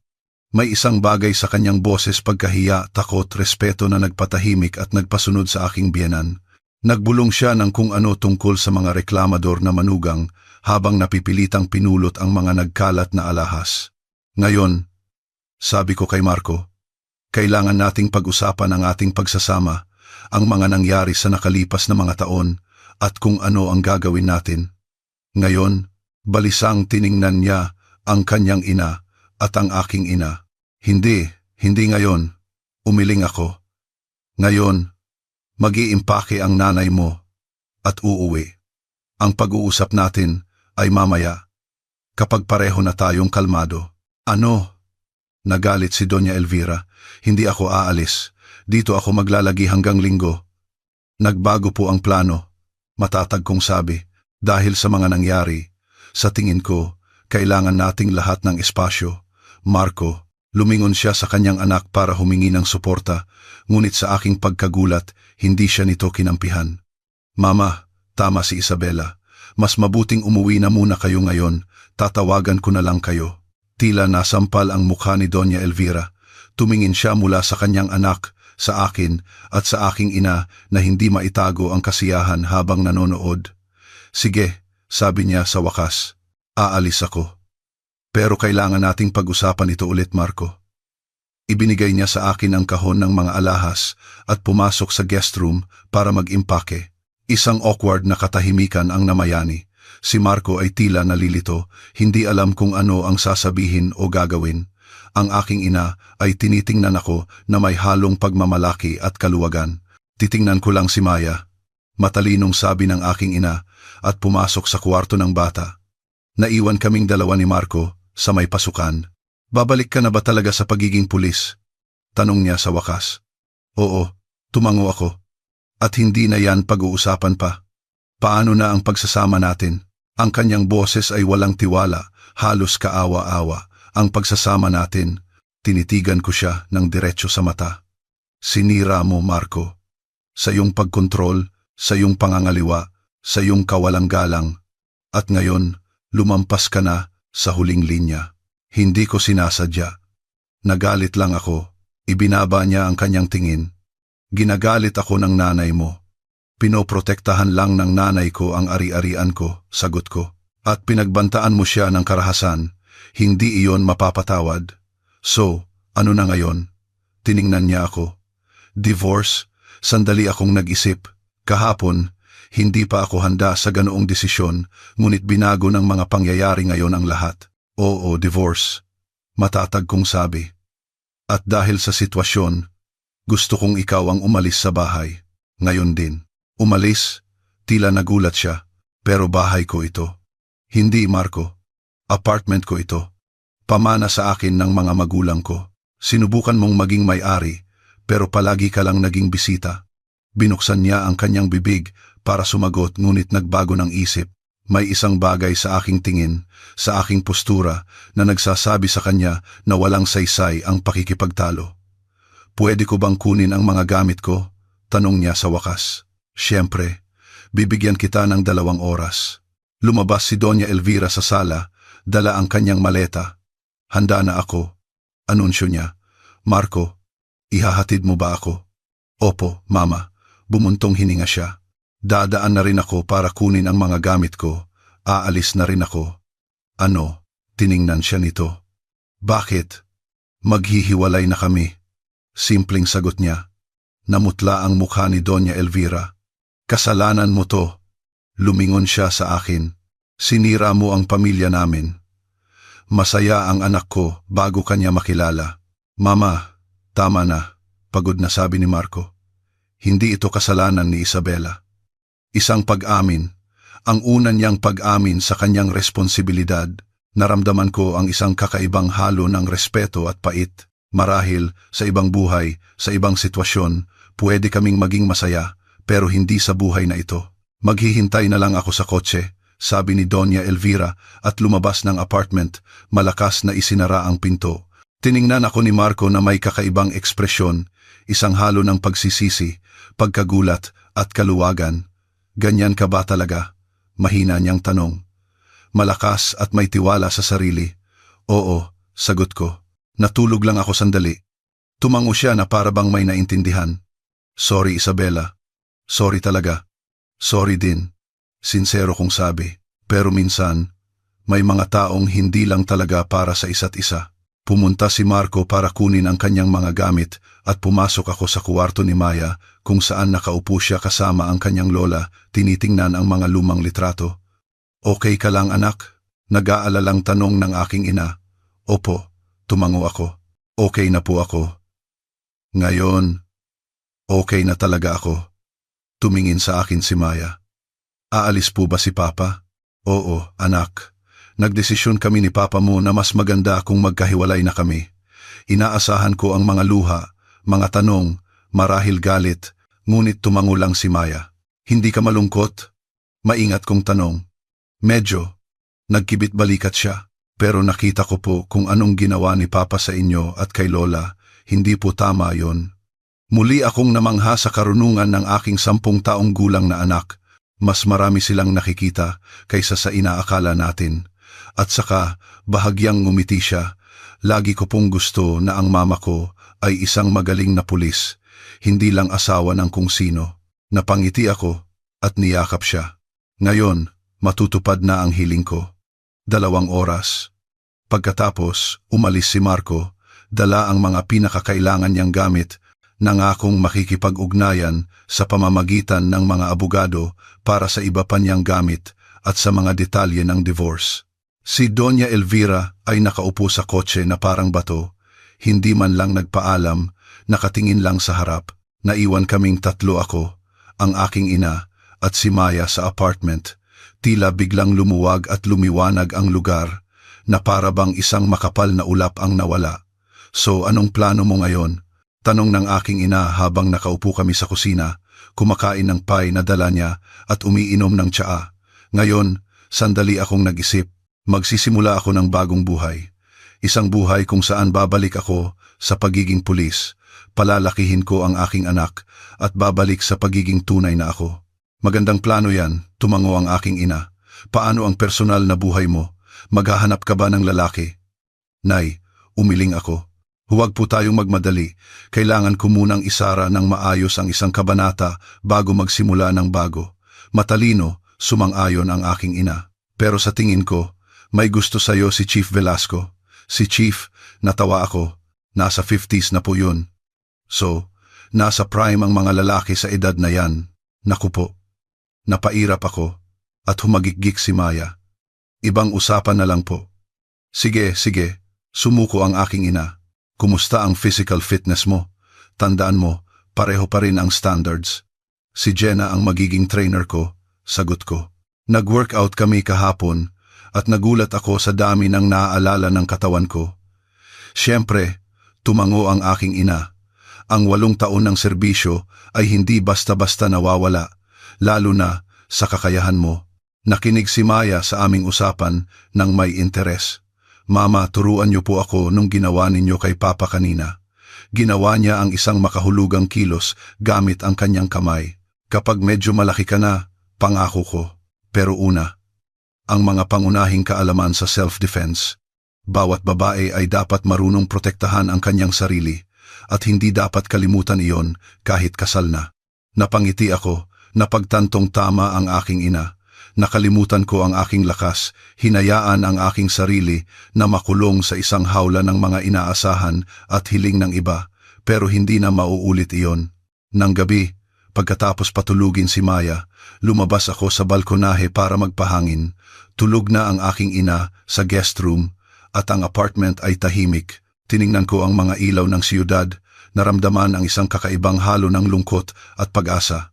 Kahit gaano kasama ang naging pagsasama, ang pagtatapos ng 10 taon ng kasal ay hindi maiiwasang maging malungkot. Ang lahat ng mga taon na iyon, ang lahat ng mga alaala, mabuti at masama, ay bahagi na ng nakaraan.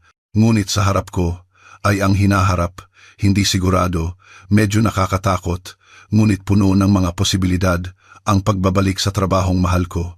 Isang bagong kabanata sa aking relasyon, sa aking anak, at marahil, balang araw, isang bago, malusog, at pantay na pag-ibig, malayo sa kontrol at manipulasyon. Ngunit sa ngayon, mayroon ako ng sandaling ito. Isang tahimik at payapang gabi, ang unang gabi ng aking bagong buhay. Isang buhay kung saan hindi na ako isang anino sa sarili kong bahay, kundi kung ano ako dapat palagi isang malakas at independiyenteng babae na kayang protektahan ang kanyang sarili at ang mga mahal niya sa buhay. Huminga ako ng malalim at napangiti. Mahaba pa ang lalakbayin, ngunit handa na akong tahakin ito. Hanggang dito na lang ang kwento ngayon. Huwag kalimutang mag-like at mag-subscribe sa channel.